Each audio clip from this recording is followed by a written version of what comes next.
বরিশালের বানারীপাড়ায় উপজেলা ও পৌর উলামা দলের উদ্যোগে এক মতবিনিময় সভা অনুষ্ঠিত হয়েছে। শনিবার সকাল 10টায় বানারীপাড়া বালিকা মাধ্যমিক বিদ্যালয়ের মিলনায়তনে এই সভা অনুষ্ঠিত হয়। বিস্তারিত থাকছে জাকির হোসেনের প্রতিবেদনে।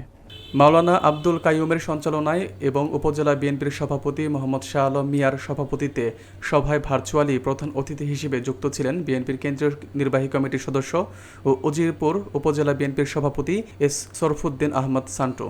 সভায় প্রধান বক্তা ছিলেন বরিশাল জেলা উলামা দলের আহ্বায়ক প্রিন্সিপাল মাওলানা মোহাম্মদ আব্দুর রব।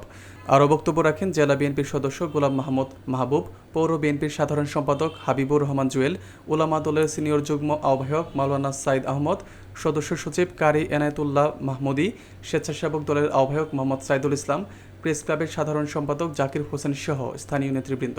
বক্তারা দেশব্যাপী উলামা দলের সাংগঠনিক কার্যক্রম জোরদারের উপর গুরুত্ব আরোপ করেন।